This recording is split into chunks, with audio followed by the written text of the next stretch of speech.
안녕하세요. 어제도 그제도 파스 강동훈입니다. 저는 지금 2024년형 쉐보레 트레일 블레이저, 그 중에서도 상위 트림인 RS를 타고 있습니다.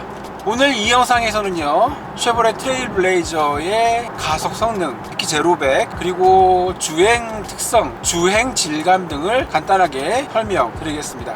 2024년형 쉐보레 트레일 블레이저는 1세대 트레일 블레이저의 첫 번째 페이스리프트 모델인데요. 가장 큰 특징이라면 클러스터의 UI가 바뀌었고요. 인포테인먼트 디스플레이가 12.3인치로 커졌습니다. 완벽하게 클러스터와 인포테인먼트가 통합되어 있는 건 아닌데요, 디자인이 연결성 있게 변경됐습니다.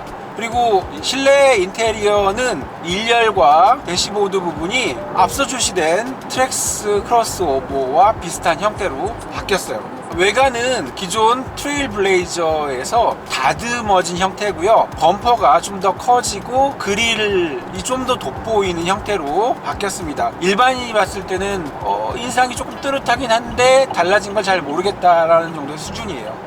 사실 트레일 블레이저 페이스리프트의 가장 큰 변화는 대시보드와 디스플레이 디자인입니다. 2024년형 쉐보레 트레일 블레이저에는요, 기존과 동일한 1.35L 싱글 터보 가솔린 엔진이 장착되어 있습니다. 이건 GM에서 이 터보라고 불리는 다운사이징 엔진 계열 중에 하나인데요, 예전에 말리부에 탑재됐던 1.5L가 처음이고요, 트레일 블레이저에 장착되어 있는 1.35가 그 다음에 나온 엔진입니다. 이게 자동 구단 변속기에 물려서 최고 출력 156마력, 최대 토크 24.1kgm의 힘이 발휘됩니다. 이건 AWD 모델의 옵션이에요. 반면 전륜 구동 모델 같은 경우에는 CVT가 탑재되어 있습니다. 이렇게 차별화를 둔 이유는 사륜 구동 모드를 사용했을 때 변속기에 걸리는 힘이 이륜 구동일 때보다 훨씬 크거든요. 따라서 CVT가 못 견딜 수도 있습니다. CVT를 장착하는 이유는 연비 향상을 위해서고요. 변속기 가격 자체도 CVT가 조금 더 저렴한 편이기도 합니다. 1.35 이터보 엔진과 트랙스 크로스오버에 장착되어 있는 1.2 이터보 엔진 간의 힘 차이를 살펴보면 최고 출력은 17마력, 최대 토크는 1.7kgm 정도 낮습니다. 아울러 두 차량 간의 무게 차이를 비교해보면 현재 시승하고 있는 AWD 모델을 기준으로 트레일 블레이저가 25kg 정도 더 무겁습니다. 사실 차량의 기동성에 아주 큰 영향을 미치는 정도의 차이는 아니거든요. 따라서 17마력 정도의 작은 차이지만 트레일 블레이저가 힘은 좀 커요. 조금 있다가 제로백 테스트를 해보겠습니다만 일반적인 주행 상태에서도 트레일 블레이저가 트랙스 크로스오버보다 좀 더 힘이 큰 게 느껴집니다. 다만 치고 나가는 기동성은 사실 별 차이가 없어요. 제로백 테스트를 해보면 같거나 트레일 블레이저가 늦을 수도 있어요. 왜냐면 트레일 블레이저의 전고가 높고 모양 자체도 트랙스 크로스오버보다는 좀 더 각진 형태이기 때문에 그렇습니다. 주행 질감은요 거의 비슷하지만 이 차가 아무래도 높다 보니까 훌렁거리는 느낌이 좀 더 올라와요. 쉐보레 차량이 기본적으로 서스펜션 설정이 단단한 편이기 때문에 포장이 잘 된 도로를 달릴 때는 안정적입니다. 하지만 요철을 지나갈 때 보면 좀 거칠게 반응을 해요. 대신 롤과 피치를 많이 억제한 편이어서 충격이 빨리 흡수되는 편입니다. 이걸 현대자동차 SUV와 비교를 해보면 요즘 나오는 현대자동차 SUV들은 댐퍼를 꽤 예민하게 조정하는 편이고 저속주행 시에는 딱딱하다가 도심주행 정도의 속도에서는 또 말랑해져요. 그리고 고속주행을 하면 딱딱해지고, 그러면서도 도로의 모양이나 요철을 꽤 자주 읽어내거든요. 그렇다 보니까 차량의 잔진동이 느껴지기도 합니다. 좀 더 좋은 서스펜션입니다만 실제로 주행을 하다 보면 이게 스트레스의 원인이 될 수도 있어요.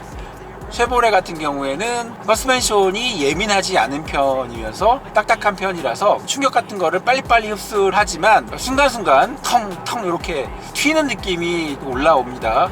쉐보레 차량의 단점일 수도 있는데요. 후륜 쪽 서스펜션을 사실 국산차 대비 좋은 걸 쓰지는 않아요. 제가 타고 있는 트레일블레이저 AWD 모델 같은 경우에는요, 후륜에 G링크가 달려있고요, 전륜 모델 같은 경우에는 토션빔이 달려있습니다.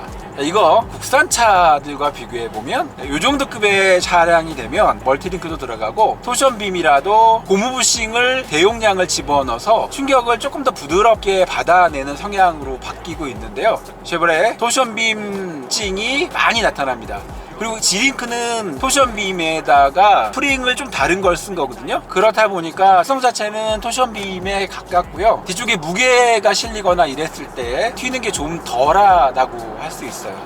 하체 방음이 꼼꼼하게 되어 있는 차가 아니다 보니까 바닥에서 뭔가 이렇게 튀어오를 때 후륜 쪽 소음이 많이 올라오는 편입니다. 그리고 이 트레일블레이저 같은 경우에는 이후에 개발된 트랙스 크로스오버보다 방음 수준이 좀 낮습니다. 그래서 트랙스 크로스오버를 시승하다 바로 트레일블레이저를 시승하면 소음이 좀 더 크다고 느낄 수가 있어요. 게다가 아까 말씀드린 것처럼 이 차량은 트랙스 크로스오버보다 1.5박스에 좀 더 가깝다 보니까 저항을 더 많이 받죠. 그래서 풍절음 같은 거는 더 유입이 됩니다.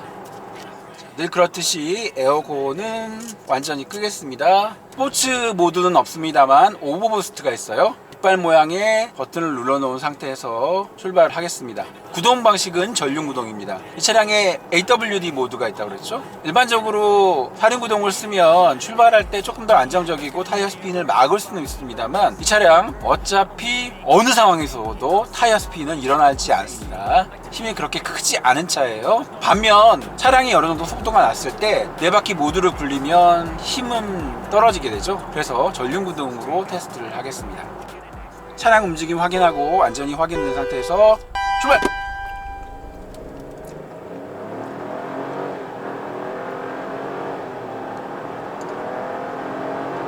100km.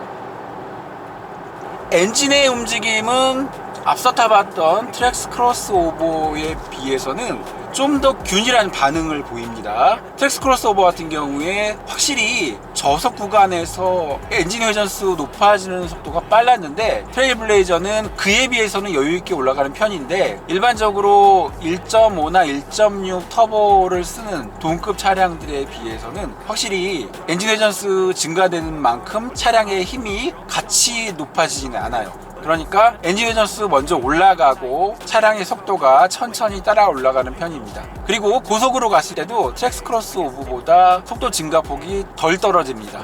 처음에 말씀드렸죠? 엔진 회전수 올라가는 거나 속도 증가폭이 조금 더 균등하게 분배되어 있고 트랙스 크로스오버에 비해서는 좀 더 여유가 있습니다.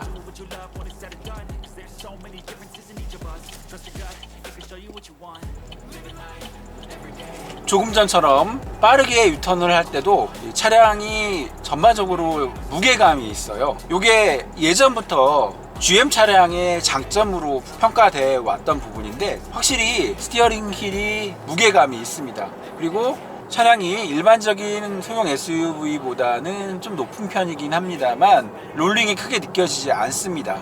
하체의 단단함, 쉐보레 차량을 얘기하면서 늘 나오는 이야기인데 쉐보레 트레일블레이저 역시 이 부분의 특성이 상당히 좋습니다.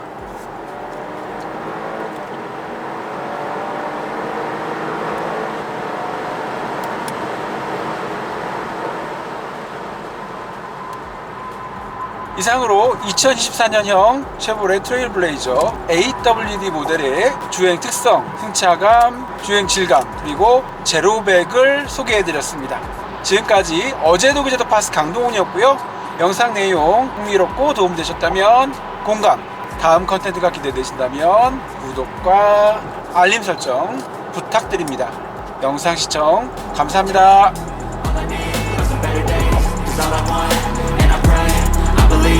Better day, living life every day, late at night, not okay. All I want, and I pray, all I need are some better days. Yeah, all I need are some better days. Cause all I want, and I pray, I believe in the better days.